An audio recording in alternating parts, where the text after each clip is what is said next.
Welcome to Vintage McCoy, where history matters. I'm Rick Brown, filling in for Rob McCoy, and we have our wonderful guest, Will Witt. Thank you. Stick around. And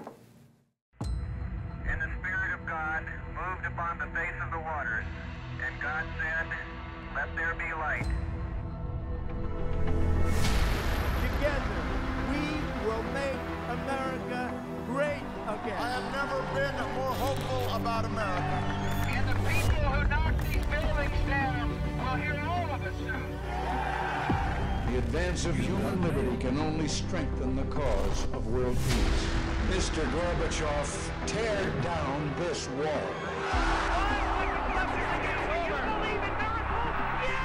But because of the Watergate matter, I shall resign the presidency effective at noon tomorrow. One small step for man. All of God's children be able to sing with new meaning, "My country tears of thee, sweet land of liberty of thee I sing." We shall pay any price, bear any curse, oppose any foe to ensure the survival and the success of liberty.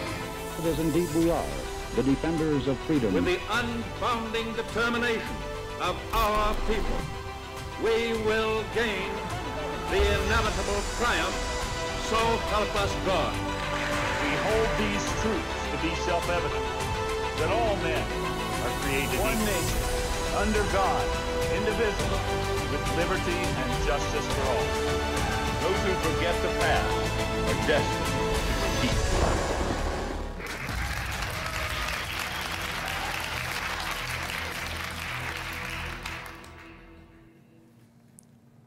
Hey, thanks for joining us here at Vintage McCoy. I'm Rick Brown with our guest, Will Witt. And Will is the host of Will Witt Live at PragerU. And you're coming out with a new book. And I am. So bring that up. We want to give us a little intro for this. The book essentially is everyone's guide that they can use to effectively change minds. It's every single chapter is a different political/cultural topic that has the facts on each one, and then the right questions and persuasion tactics on each one, so that everyone out there can have successful conversations. So we're not just going out there on Facebook and saying, "You idiot, climate change isn't that big of a deal." It's like, how can I actually change someone's mind on that with the right questions? So that's really what the book is all about. That's wonderful. Because the thing is that people are intimidated, Will, right? If they haven't done the research, they disagree fundamentally with many of these topics, and we're going to touch on those today. Since we're there, let's just talk about it. Let's give us, hey, Will Witt's 90 seconds on climate change.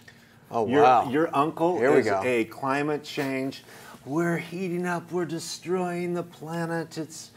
We got to save planet Earth, and I'm going to join Bill Gates and everybody else because, you know, what's going on. Yeah, well, if he wants to join Bill Gates, he can go and join Bill Gates with all the coastal property that they're buying, even though apparently the ocean levels are going to rise, right?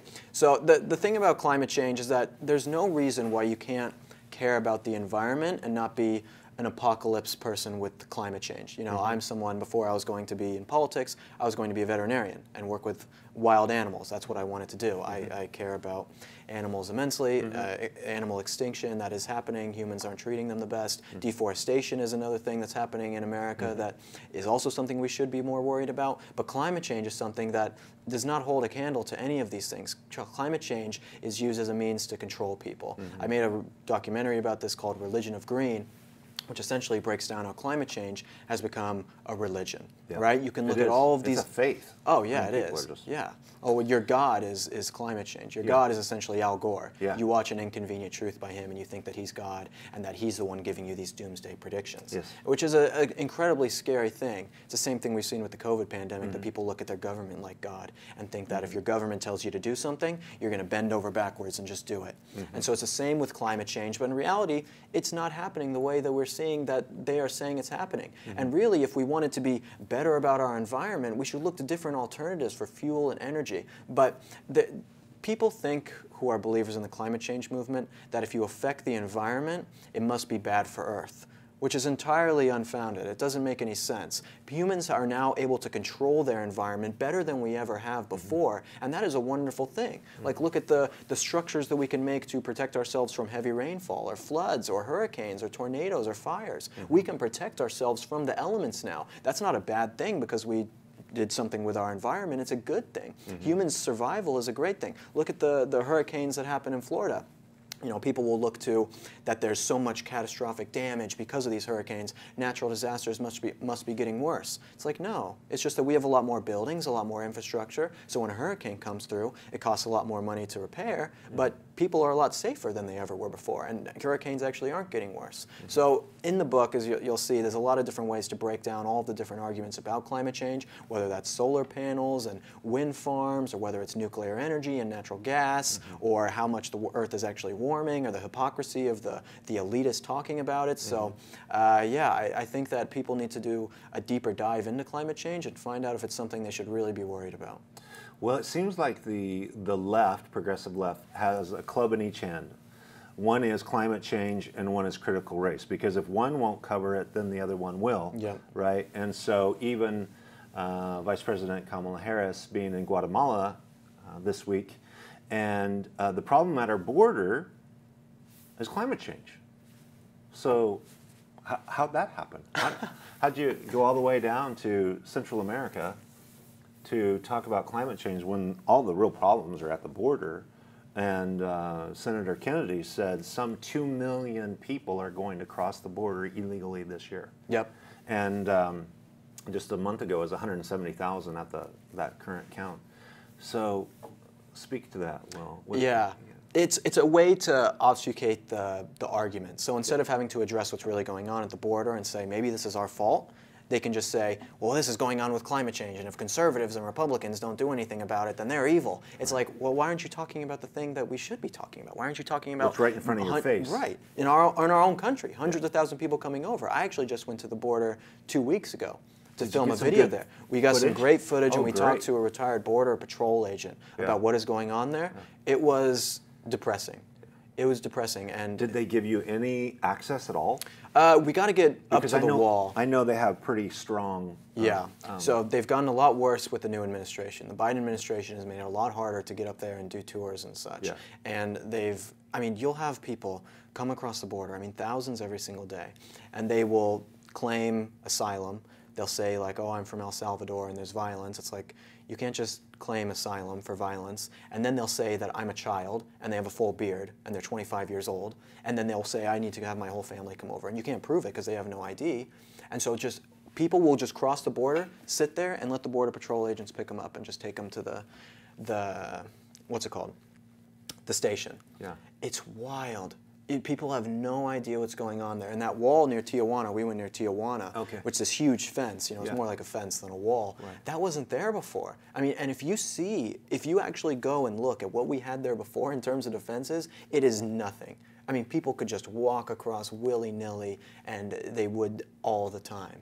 So at least we have this fence, but I don't know why we're not building the fence all the way along the border and continuing it. That's what we should be doing. Right. Well, that's Trump's effort, right? Exactly. But they stop that dead in its tracks. I know. So, did you find out from the retired Border Patrol individual this talk about them moving the rather than deporting people in buses, taking them home, flying them home on planes, right?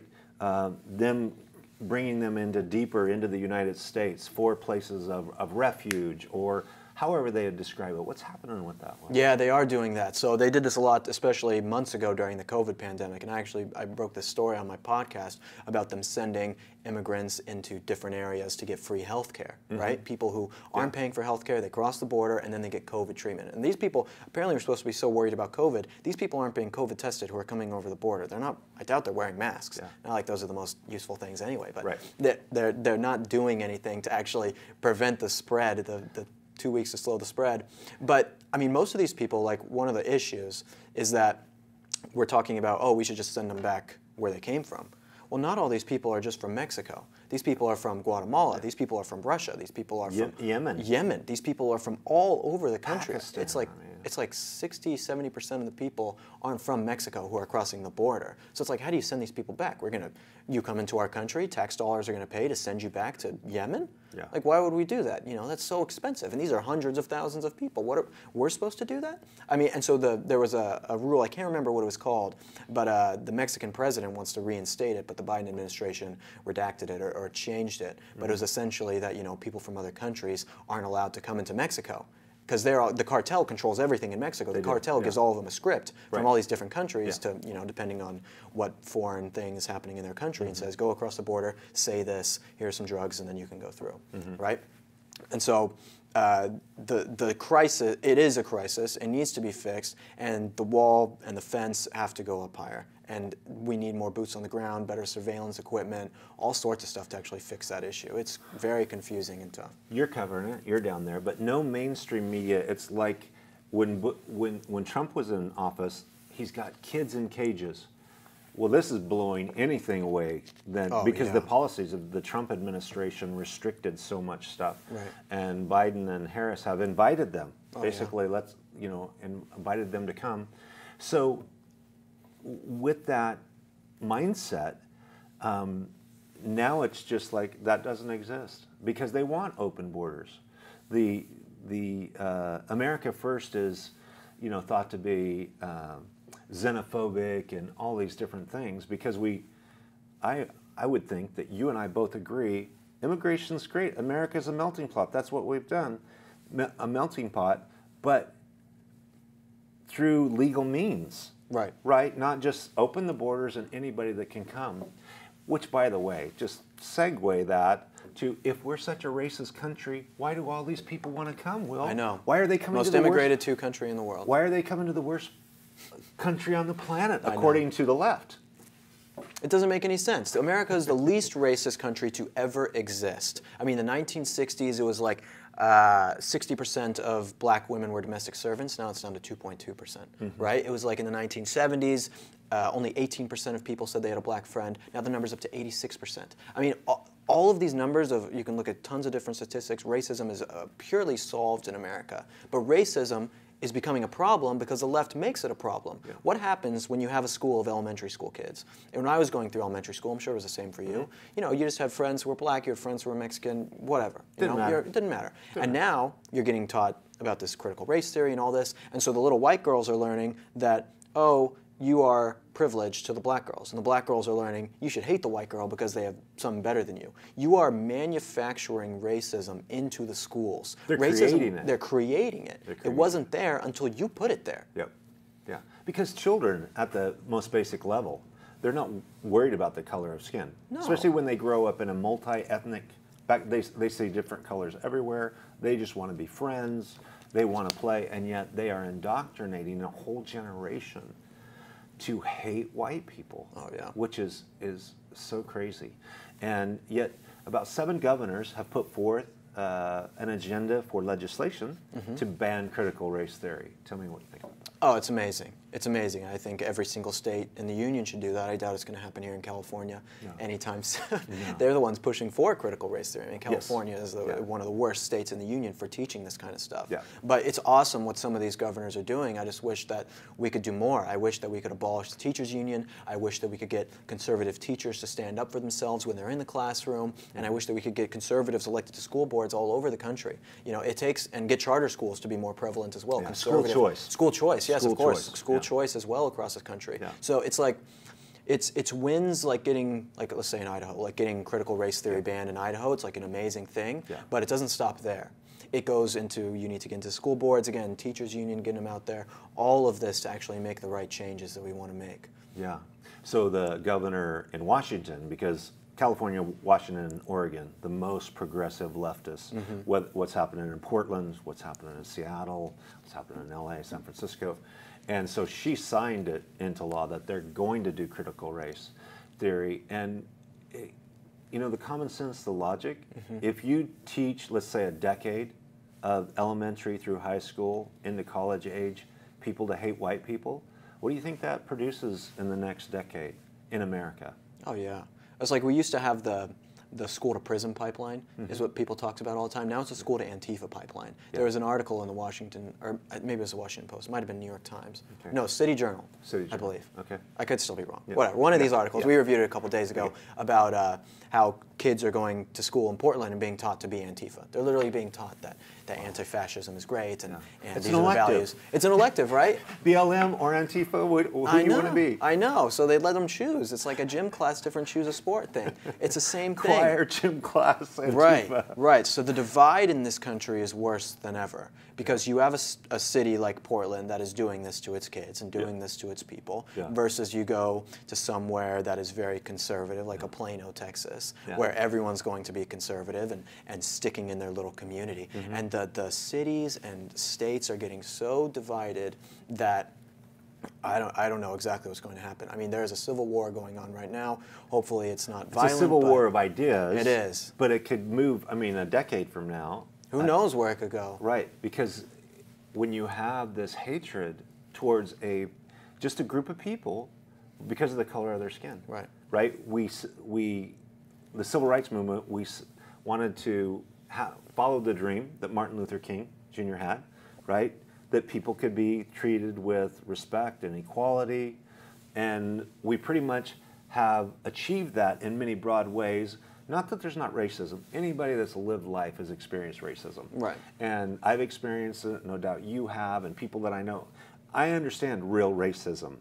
But this ideology of teaching children that there's not, there's 30 kids in that classroom, probably not an ounce of racism unless their parents are already indoctrinating them with it to hate this color of skin. It's tragic. So we talked about immigration, crazy things going on. We're talking about critical race, crazy things going on. But probably one of the most troubling because it gets so, the immigration's out here, critical race might be taught over there, though it is going to affect people personally. But let's talk about gender dysphoria. My favorite. Yeah, gender dysphoria. I mean, I'm a woman trapped in my body. So Same. Help me, Will. Help me. I don't know if you can be helped. It might be too late for you. It might be at this age, right? I'm the ugliest woman ever. Yeah, exactly. It's about your personality. Okay? It's all about the personality. Yeah, don't worry. Right. Yeah, it's a crazy time to be alive. We just reacted to this Blue's Clues. I don't know if you heard about this. I didn't, on the show Blue's Clues, which is a children's show for like 4-year-olds. And they did a whole drag queen transgender song within their show, and pansexuality, asexual is like a song for little kids to sing. PBS? I think Blue's Clues is Nickelodeon. Nickelodeon, if I remember correctly. Yeah. And it was on there, and it's teaching little kids all about this stuff. It's like it's one thing when you are telling adults that you're a different gender. Okay, at least you're doing it over there, where whatever. But when you're pushing it on children who don't know any better, who their parents just turn on the TV and then they're watching the show about being a transgender, that is evil and vile. It is the most malicious thing that the left is doing, is pushing this transgender, all this LGBT stuff onto children. Yeah, they want to indoctrinate them, just like they do with the critical race, because they love confusion. Whether it's the person's... The chaos again. The chaos. And, in the Bible, Genesis 1:27, the Lord says He created them male and female. A pretty definitive statement. Right. And then Jesus quotes that same passage in Matthew chapter 19. He says, have you not read, in the beginning, He made them male and female, and the two will be joined together, and the two shall not, you shall not separate them. They shall become one flesh. And what God has joined together, let not man separate. And so the authoritative Old Testament passage that gender is male and female, and then Jesus, as our the Savior of Christianity, re-emphasizes that. Because if I'm confused in my own gender identity, which is one of the most basic things, I can just wake up and say, oh, I'm a boy, I'm a girl. I might struggle with, everybody struggles with temptations, right, to doing the wrong thing or thinking the wrong thoughts, because your belief affects behavior, right? Whatever you believe sincerely affects your behavior. But why so much in this time of amplification of it? What do you think in your generation? I think it's evil.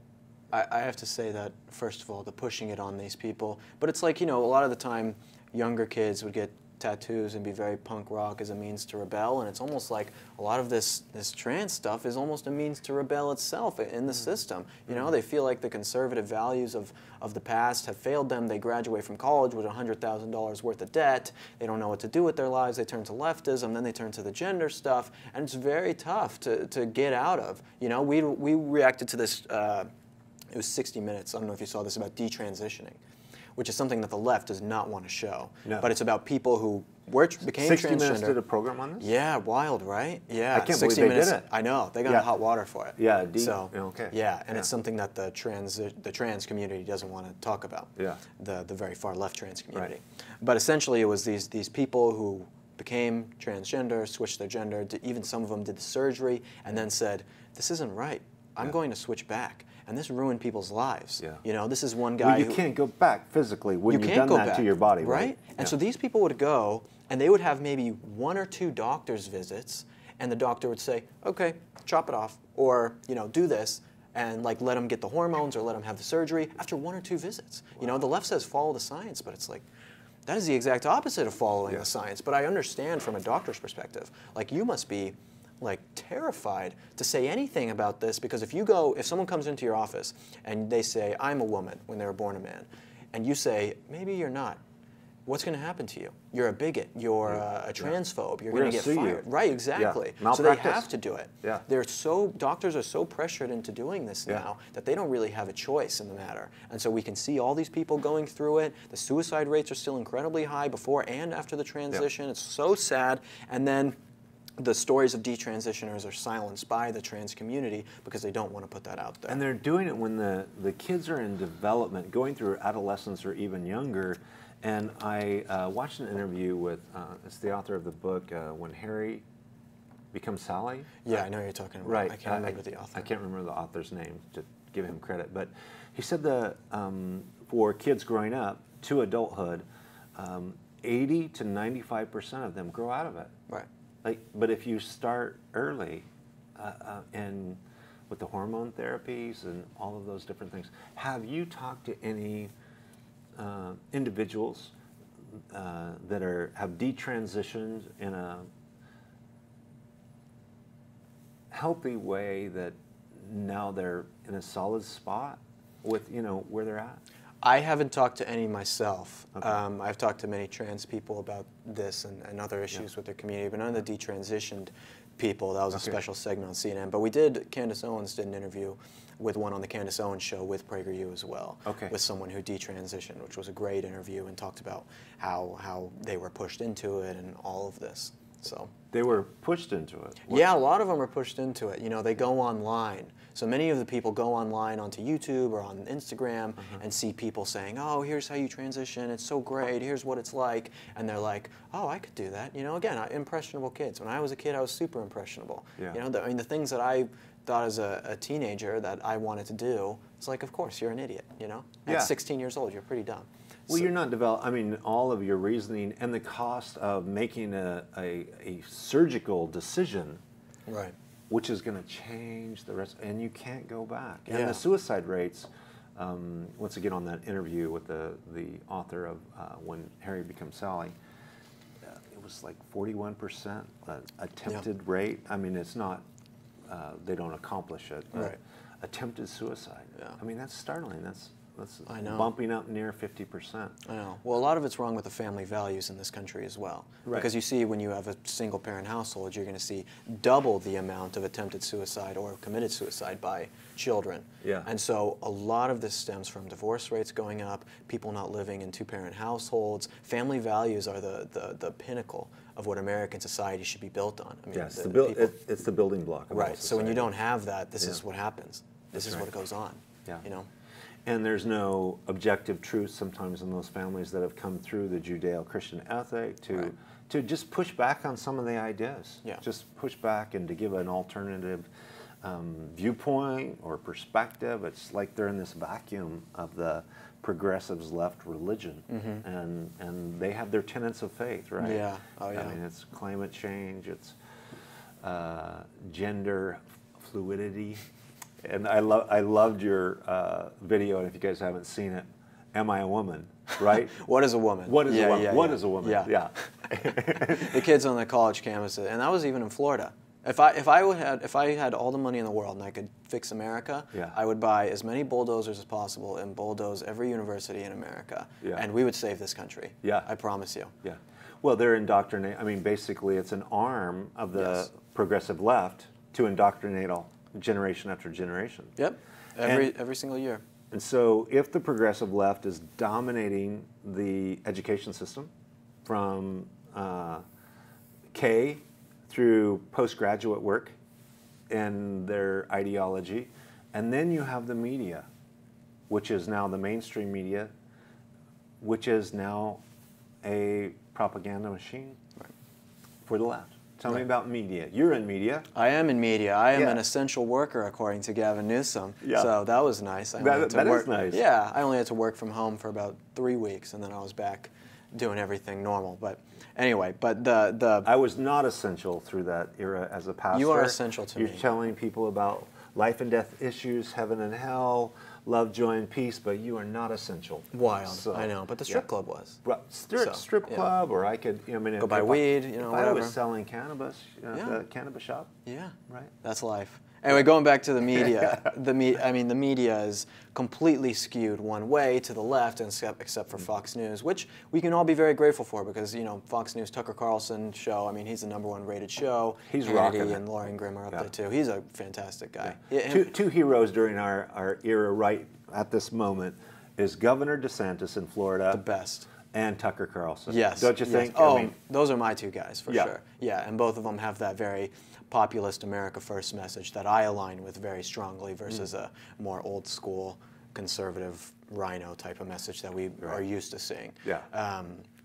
But in terms of the media, I mean, I think that it's incredibly important that conservatives, not all conservatives agree with this, but boycotting is something really important that I see in the future. That if conservatives see a company or a media company that supports values that you hate or wants to destroy you or wants to obfuscate the truth, that you don't watch them anymore. You don't give them your patronage. You don't support these types of organizations anymore. And it's the same with other companies. If you see Coca-Cola come out and they have a thing for their staff training that says, try to be less white, why would you support this company? I don't understand it. Conservatives need to be more adamant about participating in the free market with leftist companies and say we are no longer going to support these leftist companies. Because if we do that, excuse me, I'm on a roll with these burps right now. If you do that, we will be so much better off because then all these marketing companies in New York, LA, and San Francisco can't keep pushing this propaganda onto us. It's like, I can give you an example. I'll let you guess. We can play a game. Okay? Right. You can guess what this ad is for. Okay. All right? It's a black guy. He's on a bus, and he texts his dad, and he says, "Dad, I love you," and the dad doesn't text back. Okay? So he goes home, and he starts putting on makeup and getting very pretty in the mirror. Then he leaves, goes to a party. There's a bunch of other minority men dressed up in makeup, and they're drinking wine. What company is this for? If you had to guess. Oh, you got me totally stumped. I don't know. Ritz Crackers. Ritz Crackers? Yeah, Ritz Crackers. So Wow. it's like, what does a cracker have to do with trans black people? It's so strange. And so this is like that's the new marketing strategy. Oh yeah. Well, they used to have, like, imagine, this is I guess more your time, you're a little bit older than me. But like they used to have ads, like let's say you live in the Midwest, they would, like a car company, would tailor ads to you and say, oh, you live in the Midwest, here's this truck that we want to tailor to you. You live in a city, here's this sedan that's smaller that they have a demographic they're going for. And now they're like leftist across the entire country. Every ad is leftist. Doesn't matter where you live, what type of thing you need, every ad is going to be leftist. And so what we're seeing in America today is that you have some girl who graduated from UC Berkeley in marketing or advertising with blue hair, total leftist, living in San Francisco, New York, and LA, who is controlling the culture. Your values and culture are being manufactured in some marketing company that you've never heard of, in some leftist city that you've never been to, right? And so it's like you used to read a local newspaper or local news on your TV and say, that's where I get my values from. I go to church and get my values from here. I talk to people in my community. Now what do? We open up CNN, Apple News right when we wake up, and it's like, it's worthless. Our culture is being manufactured now We have to change that. So going back to the original question of the boycotting, first of all, and then if you work in one of these companies, media, marketing, advertising, put your foot down and say, I am a conservative, I don't agree with what you're doing, here's what we should do. If a lot of loud voices in all of these companies stand up, you'll get something done.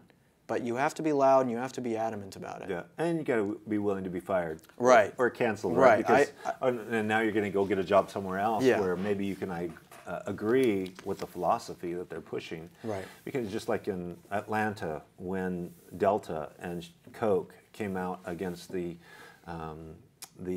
All-Pro baseball game, I mean, I was like, I just couldn't believe it at that. Everybody wants to be woke. They're jumping on the bandwagon for political reasons and for popularity, and to say, hey, I'm progressive, and I got I got the sticker, right, and I got the BLM tile on my window. Yeah. And so it's really a crazy time with the media. And let's talk about big tech cancellation, because I know that there was as the old saying goes, that necessity is the mother of invention.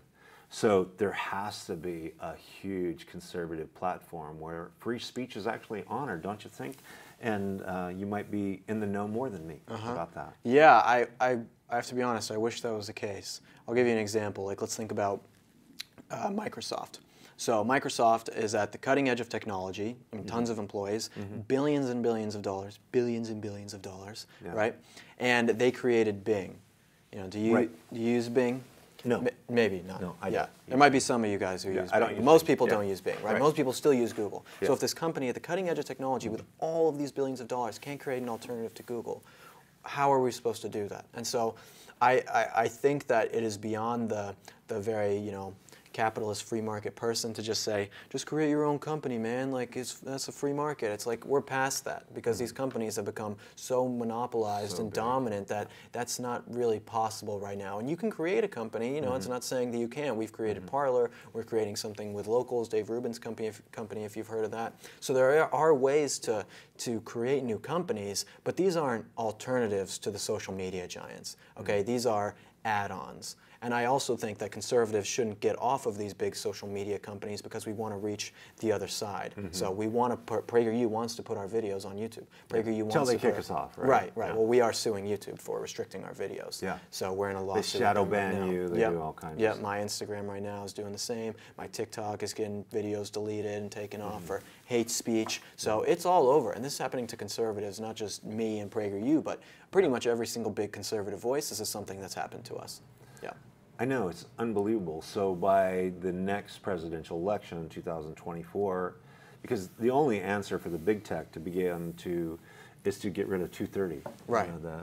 And that protects them right. from any repercussions for violating free speech. But no Republican is going to do this. This is the problem, because when they were having meetings with big tech before, Republicans literally wrote a memo to each other and said, we're going to take this meeting, but we're not going to do anything about it. Google is the biggest lobbying organization in the world. They give millions of dollars every single year to not just Democrats, but to conservatives. And it's more insidious to be the conservative who gets elected, the Republican, and he comes on and says, I really support free speech. I'm your conservative candidate. I'm here for you. And then he goes against everything that he said. At least the Democrats are honest about it. Yeah, I agree. But the Republicans who do nothing, continue to take money from companies that hate them, it doesn't make any sense to me. So it doesn't seem like anything's really going to be done about it.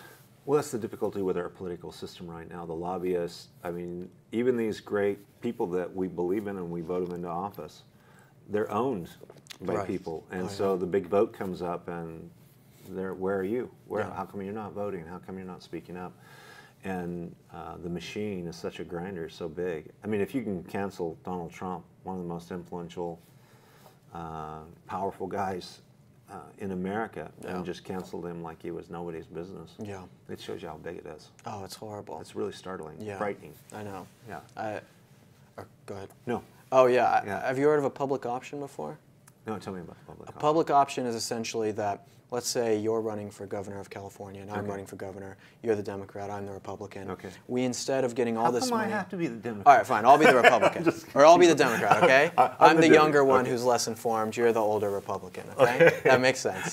So let's say we're both running for governor of California. Instead of us getting donation money from these big lobbies and super PACs and PACs, and someone like Gavin Newsom getting a house donated for him for his campaign. We get money from the state, essentially. And so basically on your taxes, you write if you're going to support like a Republican candidate, you can choose to give some of your money to that campaign. So then there's no shady stuff happening with the campaign finances. Because right now it's just whoever gets the most money from some corporation is going to win. Yeah. So essentially it's like you and I both get, let's say, $500,000 from the taxes that people gave. We get the same amount of money, then we can run our campaign.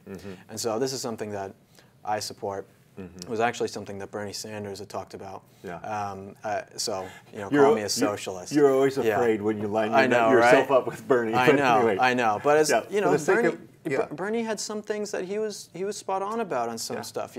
Like talking about big pharma as well controlling this country and big corporations. Like there's a lot of stuff going on that most Republicans and most Democrats don't want to talk about. So anyone who will call out the massive corporatism that we have in this country, which the swamp, exactly we were talking about, I herald them for doing that. Yeah, yeah, which is that's the machine now. Right, right, and to dismantle that or have some grassroots movement that would displace that is a monumental undertaking that only the grace of God and a supernatural intervention will help. Right? I know. I mean, it's so ginormous, and so.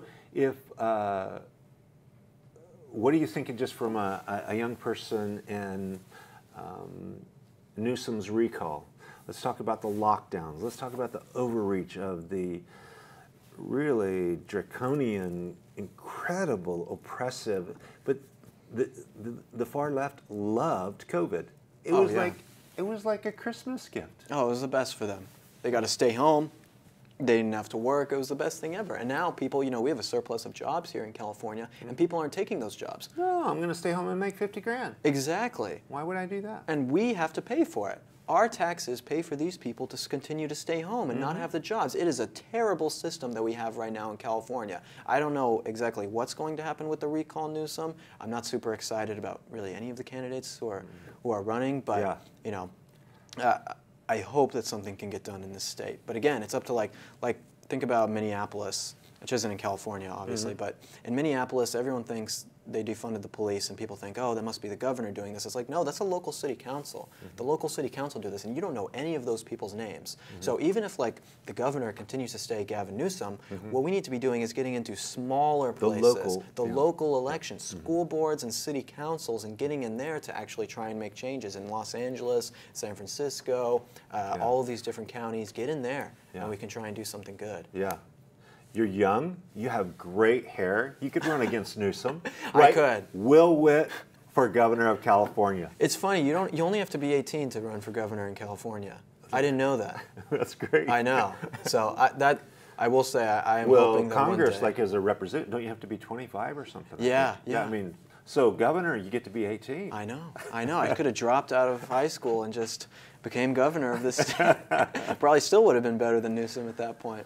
So how do you feel that you're being a voice right now of wonderful influence across the nation, especially for your age group, right? You're a young guy, you're conservative, like Charlie Kirk, who's like really crushing, crushing it. And where do you see Will Witt making the most impact in the next, say, 5 years? What are you thinking, Will?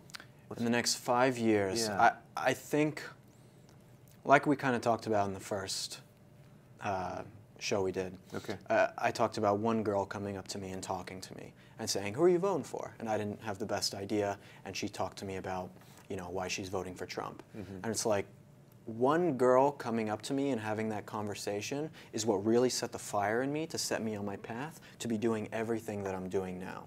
So what I want to do in the next 5 years is continue to give people that sort of fire in them to say they can do something about what's going on. You know, it only took one girl. And people think they're watching this, or they think I'm just one person. What can I do? It's like it took one girl to talk to me to put that in my belly. What the next person you talk to, you talk to them about conservative ideas or Christian ideas, they could be the next Will Witt. You know, because you talked to them and had that conversation. So it's like you can do so much just an individual, and I want to continue to influence people to give them the strength to do so and give them the knowledge and the know-how and the resources. And hopefully after 5 years more of doing this, I've been doing this for about 3 years now, really, I would love to run for governor of California if that is in the cards for me, and hopefully do some good in this state. But we'll see exactly what happens in all that time. I have no idea. You know. Well, your book is going to be a great resource for that, like the girl that came up to you and talked to you, getting that into people's hands. So the pen is mightier than the sword. So to see the influence of print and giving people a great manual to do that, and your program, Will Witt Live, is having an influence. So I'm encouraged because as a guy that has enjoyed growing up in the United States of America, I've enjoyed the American dream. I love the liberty. I'm from Idaho, where it's truly the land of the free and the home of the brave. I know. I came to California to try to help you all out. We need it. Thank you. Thank you. But filling in for Rob here and there. But I'm encouraged when I meet young guys like Charlie and like you and see Candace Owens and you guys that are crushing it in a younger generation, and you want to see the nation move back the clock, or at least move the needle. And I think that's the thing. Sometimes we get overwhelmed at the daunting task, but man, whatever I can do today to move the needle a little bit, if this program here moves the needle a little bit, it feels worth it. It's like that quote, you can't help, not everyone can help the world, but everyone can help someone, or something along those lines. That everyone can do something. So you're out there watching, you know, Dennis talks about that you can be a fighter, someone who helps to fight, or you can do nothing. Choose your category, and I hope to God for all of you guys that is not the do nothing category, that even if you're not out there on the front lines fighting it, that you are someone who supports people like me, people like Rob McCoy, people who are doing great work in this country and standing up for what we're doing. Amen. God bless America. God bless America. Thanks, Will. That's right. Thank you so much. It's been great to be here. It's been a lot of fun. Hey, thanks for joining Will and I. God bless you. See you next time. Hey guys, thanks for watching. For more information, head over to vintagemccoy.com or follow us on Instagram @TheVintageMcCoy. We'll see you there.